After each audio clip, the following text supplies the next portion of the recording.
بەڵام ئەوەی عقوبەکەی کەوا زۆر ڕسواکەرە، عقوبەکەی زۆر ئابروبەرانەیە، ئەوەیە سەرکردەی وڵات غەش لە خەڵکەکەی بکات، ئەوەیە کار بەدەستی وڵات فێڵ لە خەڵک بکات.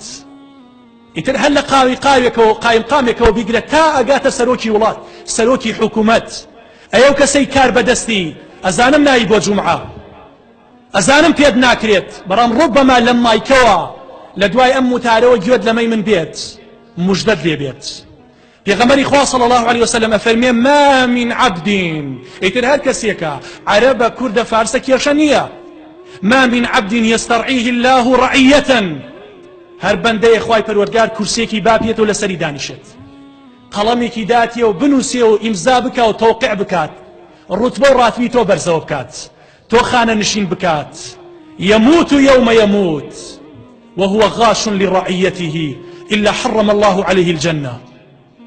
أو ڕۆژەی ئەمرێت ئەم کەسە غەشی لە خەڵکەکەی کرد بێت، هەیبوو بێت و نەیدات، توانای هەبوو بێت و نەیکرد بێت، خەڵکەکەی دەوروبەری خۆی قەڵەو کرد بێ، بەڵام ئەوانەی تری وەلا نابێت، کە سوکارەکەی خۆی تەعین کرد بێ، خەڵکە فەقیرەکەی یەکسانی سفر کرد بێت، عەرزە و خانووی دابێتە خەڵکو و خزم و نزیکەکانی خۆی، بەڵام داماوێکی وەکو من و تۆی بێبەش کرد بێت. ئەو ڕۆژەی ئەمرێت، ئەو کەسەی کار بەدەستی گوێت لێم بێت، ئەو ڕۆژەی ئەمرێت کە غەشی لەو خەڵکە کرد بێت، حرم الله عليه الجنة، خوای پەروەردگار بەهەشتی لەسەر حرام ئەکات. ئەوە نەخەتەرە برا بەڕێزەکانم، قڕ بەسەر ئەوەی قەڵەمی بەدەسە و غەش و فێڵ لەو خەڵکە ئەکات، قڕ بەسەر ئەوەی لەسەر ئەو کورسیە دانیشتووە و بەشی ئەو خەڵکە نادات، قڕ بەسەر ئەوەی کەوا کار بەدەسە لە وڵاتەیە و نیشتیمان ئەفرۆشێت، قڕ بەسەر ئەوەی ئەو کەسەی کەوا کار بەدەستە و ئاوا سوکایەتی بە ئیسلام و موسڵمانە نەکرێت لە زانکۆی سلێمانیە نایەتە جواب. تۆ بینیتان براکانم، عەبا و پێچەی موسڵمان کە هی خێزانەکانی پێغەمبەرە صلی الله عليه وسلم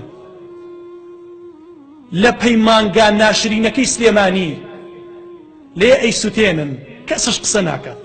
کاربەدەستی ئەم وڵاتە هەر نەهاتە سەرخەت، هەر لە هەواڵی هیچ هەواڵی ئیخباری هیچ تەلەڤیزۆنێکە هەر گوێشمان لێ نەبوو. ئەوە خەژ نییە، ئەوە فێڵ نییە، ئەوە خیانەت نییە.